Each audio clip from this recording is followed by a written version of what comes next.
মেয়েকে বোনের কাছে হ্যান্ড ওভার করে চলেছি একটু বাইরের দিকে। অনেক দিন পর একা একা বাইরে যাব, মেয়েকে না নিয়ে।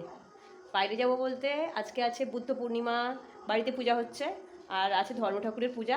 তো আমাদের বাড়ির কাছে একটা খুব বড় মন্দির আছে। তো মা আজকে যেতে পারছে না, মার একটু শরীরটা খারাপ, তাই আমি পূজা দিয়ে আসতে যাচ্ছি একটু। তো একটু পূজা দিয়ে আসি, অনেক দিন হয়ে গেছে ওই মন্দিরটাতে যাইনি।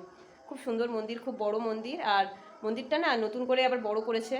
এবারে দেখি কত, আমি যাইনি যখন ভাঙার পর থেকে মন্দিরটা ভেঙে আবার নতুন করে করেছে, তো তারপর থেকে যাওয়া হয়ে ওঠেনি। আজকে যাই, গিয়ে দেখি আর পূজাটা দিয়েও আসি। চলো তোমাদেরকেও মন্দিরটা দর্শন করিয়ে আনি।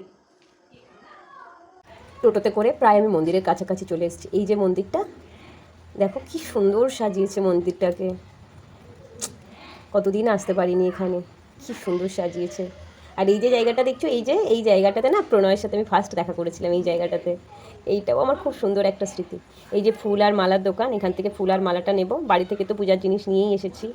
দেখছো মন্দিরটা কত সুন্দর করে সাজিয়েছে, তোমাদেরকে একটু কাছে থেকে দেখাই, কি সুন্দর সাজিয়েছে। এখানে যে শুধু ধর্মরাজ আছে তাও নয়, এখানে আছে আরও কী যেন বলে, হ্যাঁ মহাদেবের মন্দিরও আছে। যখন ওই নীল ষষ্ঠীর দিন বা ওই যেদিন শিবরাত্রি হয় ওই দিনগুলোতে এখানে বেশ জমজমাট করে মহাদেবের পূজা হয়। এই যে দেখো মহাদেবের এই মন্দিরটা, এখানে ওই পুজোর জোগাড় হচ্ছে আর কি। এখানে এই দালানটাও বেশ বড়, দেখো কি সুন্দর।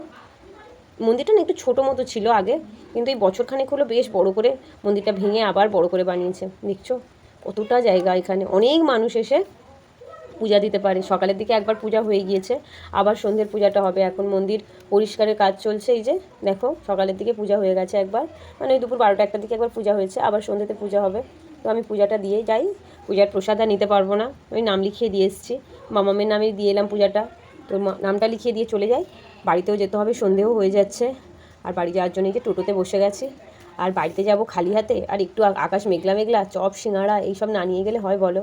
তাই বাজার থেকে মিয়ামোর থেকে কেক পেস্ট্রি নিয়েছি, আর একটু মিষ্টি আর চপ সিঙাড়া। আধা ঘন্টা 1 ঘন্টার জন্য বাইরে গেছিলাম, বাপরে বাড়িতে এসছি মিমির কোলে থেকে ঝাঁপিয়ে চলে এলো।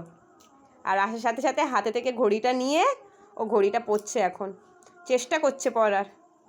আমি ওকে বলেছি তুই একটু বড় হ, আমি তোর জন্য একটা ঘড়ি কিনে দেবো। দেখছো ওর এলিফ্যান্ট পাশে পড়ে রয়েছে, ও ঘড়ি নিয়ে ব্যস্ত এখন।